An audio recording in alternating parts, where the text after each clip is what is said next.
बड़ी इंटरेस्टिंग चीज़ है। सिंध हुकूमत कैच 22 सिचुएशन है। एक तरफ जमात इस्लामी प्रोटेस्ट करती है कि इलेक्शन 15 तारीख को कराओ। आप कह रहे हैं मुत्तहिदा कौमी मूवमेंट प्रोटेस्ट करने का सोच रही है कि 15 तारीख को ना कराएं। अगर कराएंगे तब भी कुछ लोग खुश होंगे, नहीं कराएंगे तब भी कुछ लोग खुश होंगे। इसलिए मैं समझता हूँ कि टारगेट बजाय इसके कि हम इन चीज़ों को इस तरीके से सोचें, टारगेट ये होना चाहिए कि क्या डिलीवरेंस हो रही है, क्या चीज़ें बेहतर हो रही हैं, क्या काम हो रहा है और उस काम के ऊपर फोकस किया जाए। मैं सच्ची बात है, मेरा टारगेट ये है कि डेवलपमेंट ओरिएंटेड हम हो जाएं, डेवलपमेंट के ऊपर फोकस करें। बाद में असेंबली जो फैसला करती है, हुकूमत जो फैसला करती है, वो फैसला कर लिया जाएगा, वो आप लोगों के साथ शेयर कर लिया जाएगा। लेकिन अभी तक चूँकि सिंध हाई कोर्ट ने फैसला दिया था, तारीख़ के हवाले से उन्होंने इलेक्शन कमीशन को ये हिदायत दी थी कि 60 दिन के अंदर इलेक्शन कराना लाजमी, जिसके बाद इलेक्शन कमीशन ऑफ पाकिस्तान ने 15 जनवरी की तारीख़ अनाउंस की।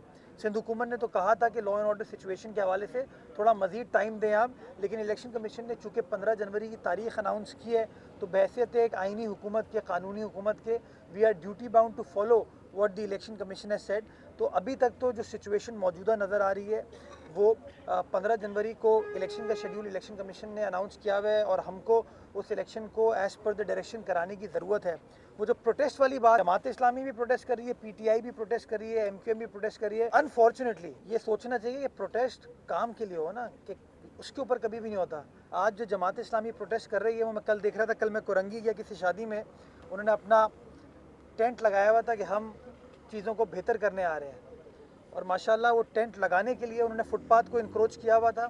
माशाल्लाह उस टेंट को लगाने के लिए उन्होंने कीलें, एक नई सड़क है वो ग़ालिबन 8000 रोड है, इंडस हॉस्पिटल वाली, हम नहीं बनाई थी, सिंध हुकूमत ने बनाई थी, उसके ऊपर उन्होंने कीलें माशाल्लाह ठोकी हुई थी और फिर माशाल्लाह कहते हैं हम कराची तब्दील करेंगे। तो इस माइंड सेट को हमें तब्दील करने की ज़रूरत है। जब तक ये माइंड सेट तब्दील नहीं होगा तब तक मैं समझता हूँ हकीकी तब्दीली शहर में नहीं आ सकती। देखिए, जो मौजूदा फ्लड की सिचुएशन है उसके बाद उसका इम्पैक्ट नेचुरली इस तरह की चीज़ों के ऊपर आना था।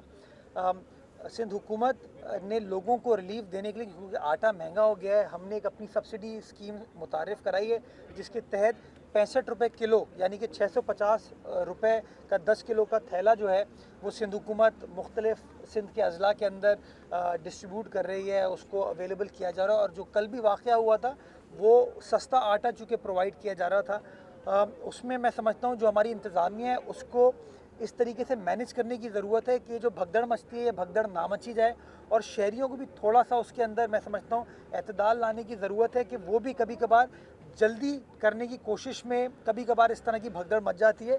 कोशिश हमें करने की ज़रूरत है कि इस तरह की चीज़ें ना हो, ताकि लोगों को जो रिलीफ़ का गवर्नमेंट का कॉन्सेप्ट है कि वो रिलीफ़ बआसानी मिल सके। जहाँ तक लॉन्ग टर्म वो है, हमारा जो गंदम का क्रॉप है सूबा सिंध के अंदर, वो हमें बताया जा रहा है कि फरवरी के मिड में इंशाल्लाह वो तैयार हो जाएगा, फसल हमारी कटना शुरू हो जाएगी। उसकी प्रोक्योरमेंट प्लान भी सिंध हुकूमत ने तैयार कर लिया। तो एक मुश्किल वक्त है, एक तकलीफ़देह वक्त है, लेकिन लॉन्ग टर्म बेसिस पे उस गंदम की उगाई के लिए सिंध हुकूमत ने हद्दुल इम्कान कोशिश की कि सैलाब के बावजूद गंदम की काश्त हो जाए। और इस वक्त चूँकि वो आटे की एक प्राइसेस में इजाफा हुआ है, उसको हल करने के लिए सिंध हुकूमत सब्सिडी दे रही है कि वो आटा जो कि मार्केट में ग़ालिबन 120-125 रुपये किलो मिल रहा है, वो 65 रुपये किलो सिंध हुकूमत की इस एफर्ट की वजह से मिल पा रहा है।